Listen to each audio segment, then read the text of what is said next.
bonjour et bienvenue. Je suis Anne Chevrel et je vais avoir le plaisir d'animer ce deuxième colloque quand le patient rencontre la recherche.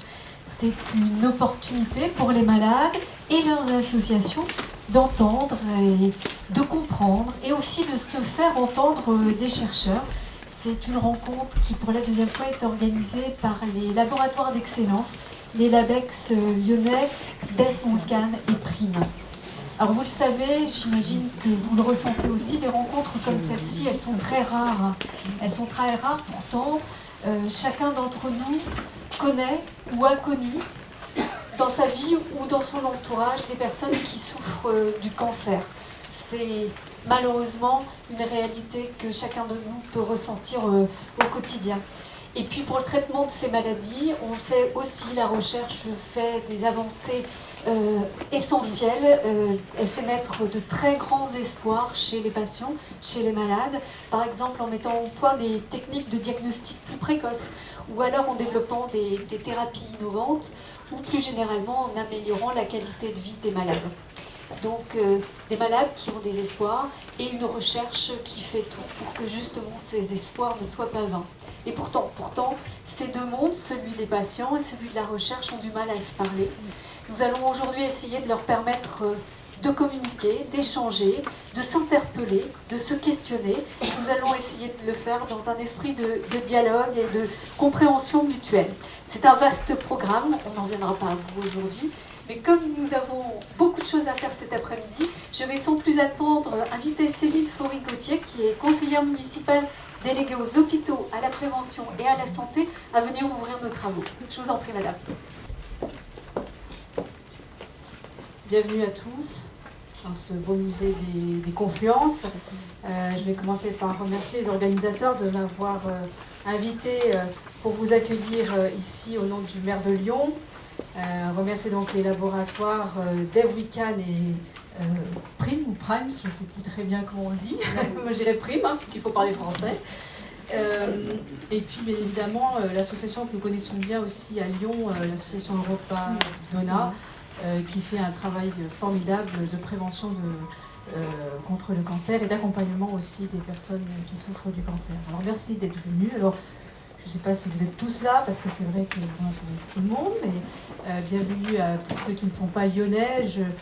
J'espère que vous aurez l'occasion de visiter ce beau musée qui nous accueille. On les remercie. Et puis aussi notre belle ville de Lyon. C'est vrai que dans ces moments un peu tragiques que nous venons de vivre, qui nous rappellent dans un lieu comme ça que nous tenons beaucoup à notre liberté de penser et de créer, j'ai envie de dire à tous, continuons, allons visiter nos musées, allons dans nos restaurants, dans nos terrasses de café, car nous sommes et nous devons rester, il faut rester des femmes et des hommes libres.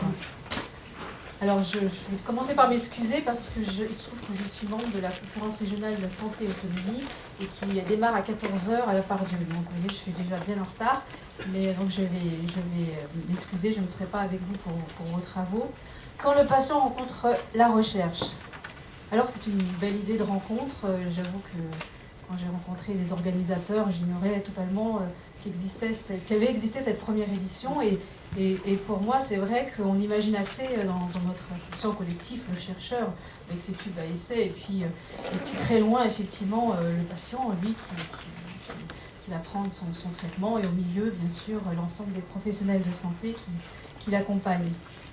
Alors à Lyon, nous avons beaucoup d'expériences de collaboration, de rencontres, alors qui ne sont pas avec les patients, mais qui sont notamment entre l'université et puis le monde de l'entreprise, le monde industriel, puisque nous avons par exemple le Biopôle, nous avons, vous connaissez aussi le Clara, qui est un centre cancéropôle, et bien d'autres sur des thèmes qui ne sont pas forcément des thèmes liés à la santé, mais nous sommes vraiment à la pointe de ces rencontres, et on sait que c'est en mettant ensemble des personnes qui n'ont pas forcément les mêmes façons d'orienter leurs travaux, que nous pouvons trouver un certain nombre de solutions aux différents problèmes que nous nous posons, notamment en matière de médecine.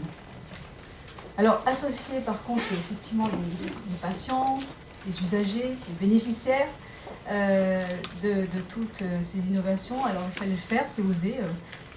Félicitations. Je pense que ça n'a pas dû être évident d'après ce que j'ai compris la première année parce que vraiment on a un intérêt à discuter ensemble et votre présence montre vraiment que vous y avez trouvé un intérêt et c'est la raison pour laquelle cette deuxième édition, j'en suis sûre, aura un grand succès.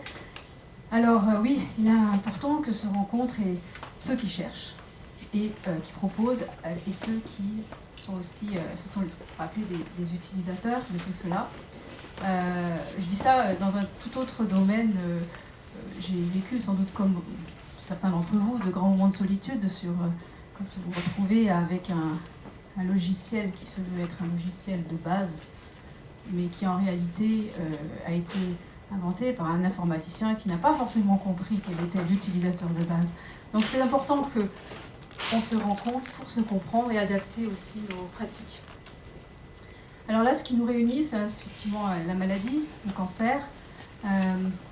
Pour les patients, sans doute vous êtes ici, il est important de connaître, je suppose, l'état d'avancement de cette recherche, puisque vous êtes sans doute avide de savoir quelles sont les nouvelles thérapies.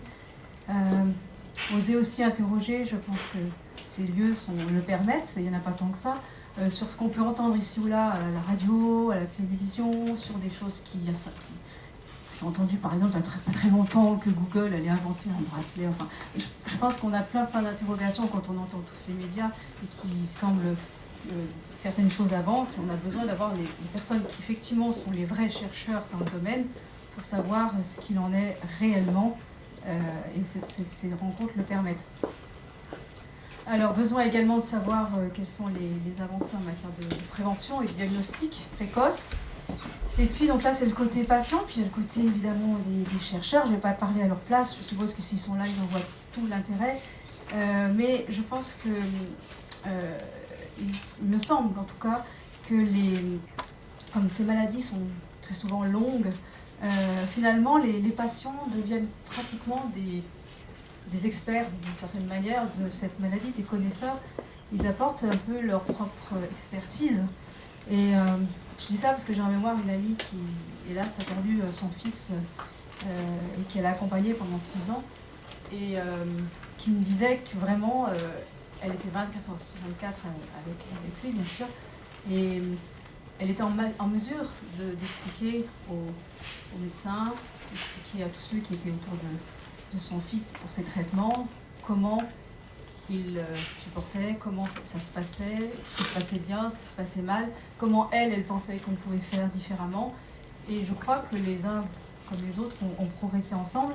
Et cette dame d'ailleurs, qui à Lyon a fait une promesse à son fils, c'est de créer quelque chose qui nous manque beaucoup à toutes ces personnes qui aident finalement leurs proches, ce qu'on appelle les aidants. Elle est en train de construire un projet de maison du répit que nous espérons voir très bientôt sortir de terre dans notre métropole. Enfin, je crois que je l'ai fait dès le départ. Je voulais souligner donc le rôle des associations, les associations d'usagers, que je vais retrouver à la CRSA d'ailleurs, qui est comme aujourd'hui au Repas Donna, qui sont là pour ouvrir leurs portes, voilà, pour sortir une certaine partie de ceux d'entre vous et d'entre nous qui sommes finalement que la maladie isole, et de soutenir aussi toutes ces questions, enfin toutes ces personnes qui en fait ont tant de questions à poser, tant de difficultés à surmonter, et où on a bien besoin de tous ces bénévoles. Alors, je ne pense pas qu'elle soit là, mais la responsable lyonnaise de Repas Donna, c'est Pascal Remestin, et surtout, ce sont beaucoup de bénévoles qui sont là dans des petites rencontres de café, dans la rencontre aussi dans les hôpitaux, et qui font énormément de bien quand on a besoin à la fois de se sentir moins seul et puis de comprendre aussi tout ce qu'il y a pour son bien-être dans ces moments qui sont extrêmement difficiles. Alors voilà, et puis je pense que vous avez vu aussi que nous accueillons l'exposition qui s'appelle Vénus, et qui aussi fait partie des actions que nous menons sur Lyon et qui consiste à considérer que pour parler, notamment par rapport à certaines femmes qui sont très très éloignées de l'idée de la prévention, qui sont très éloignées de l'idée qu'il faut faire attention, et comment, d'aborder ces femmes-là dans une forme un peu plus, on va dire, ludique, conviviale, voilà, plutôt, pour aborder ces questions de la maladie. Donc chaque année, ils font, mais ils vous l'expliqueront mieux que moi, ils font un travail avec des femmes sur justement la représentation du corps, donc le corps, le buste, les seins, puisque c'est du cancer du sein. Et puis elles sont accompagnées pendant ces moments-là de repas d'ONA justement, qui en profitent aussi pour parler de ce que c'est que le cancer du sein et faire en sorte que ça permette à ces femmes qui n'auront pas forcément eu l'idée d'aller faire les dépistages, puisque nous savons hélas le dépistage du cancer du sein est très faible en proportion en France, mais aussi à Lyon et encore plus dans certains quartiers. Et donc elles font un travail formidable pour justement essayer que ça puisse se développer mieux. Alors je pourrais parler énormément de tout ce qui se passe sur Lyon, mais je crois que ce n'est pas l'objet de votre séance de cet après-midi. Donc je voulais juste vous dire bienvenue et bons travaux pour cet après-midi. Voilà.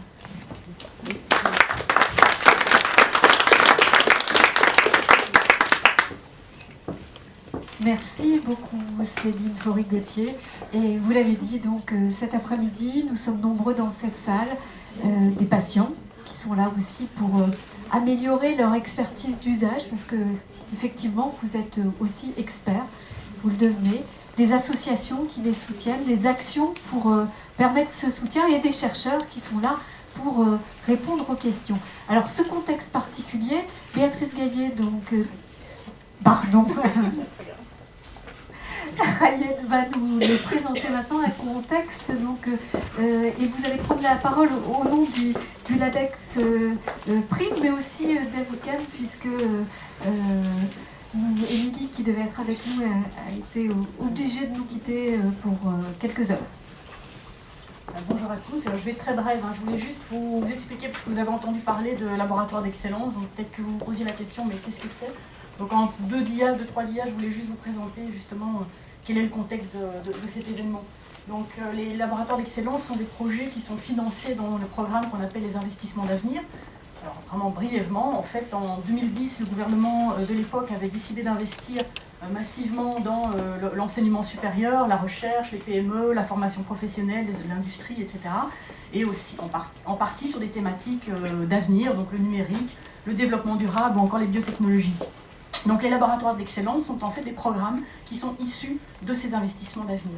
Alors très brièvement à nouveau, les enjeux, c'est de renforcer le rôle et la visibilité des laboratoires, de la recherche française à l'international, dans toutes les disciplines et partout sur le territoire. Donc les projets qui sont financés regroupent soit, dans des cas extrêmes, on va dire un laboratoire, ou plus généralement un relativement grand nombre de laboratoires. Dans le cas de Prime, par exemple, nous sommes 16 laboratoires, dans le cas de Devucam, il y en a 22. Si je ne me trompe pas. Donc il y a au sein de ces projets aussi bien une dimension recherche qu'une dimension formation et qu'une dimension valorisation, 3 piliers qui sont donc très importants à développer au sein des LABEX. Donc les objectifs, c'est accentuer l'innovation, favoriser la multidisciplinarité de la recherche au sein des équipes, garantir l'excellence dans la formation, assurer un rôle moteur aussi bien dans la recherche que dans les masters ou les doctorats, et renforcer ainsi vraiment une dynamique de site. Donc c'est un peu la mise en place d'un label, on va dire. Donc juste pour vous illustrer, le laboratoire d'excellence Prime pour physique, radiobiologie, imagerie médicale et simulation. Donc c'est un laboratoire excessivement multidisciplinaire qui regroupe des informaticiens, des physiciens, des biologistes et qui s'intéresse donc sur un axe à mieux développer des nouvelles radiothérapies ou sur l'autre axe à développer l'imagerie médicale. Avec bien entendu la radiobiologie qui intervient aussi de façon importante dans le LABEX. Devucam, lui, s'intéresse à mieux comprendre pourquoi une cellule devient tumorale, donc vraiment le développement tumoral, d'où ça vient, pourquoi, et aussi à développer des thérapies ciblées. Donc voilà, Émilie Dufour, qui assure la gestion de ce LABEX, n'a pas pu être présente aujourd'hui, elle s'en excuse. Donc juste pour vous rappeler, certains d'entre vous étaient peut-être présents en 2013, nous avions déjà organisé un événement de ce type avec à l'époque les Maisons du Paris, donc une autre association de patients sur Lyon. Et donc, ça avait eu un très très beau résultat. Les gens étaient vraiment très très contents de cette rencontre et des discussions qu'ils avaient pu avoir avec les chercheurs. Et donc là, je vous ai mis les 4 points forts, hein, donc le public, le colloque, l'exposition, qui était donc une autre exposition que celle que vous aurez l'occasion de découvrir aujourd'hui, et enfin les rencontres entre les personnes présentes. Donc voilà, je rends la parole à Anne Chevrel et je vous souhaite une très bonne après-midi. Merci beaucoup, Béatrice. Et puis elle mérite les applaudissements parce que cette rencontre, c'est aussi beaucoup de travail, de préparation sur le long terme, à la fois des équipes des deux LABEX et puis des chercheurs qui vont vous parler cet après-midi. Alors avant de leur laisser la parole, et je sais que vous êtes sans doute impatients de les entendre, je voulais vous donner 2-3 repères sur l'organisation de l'après-midi.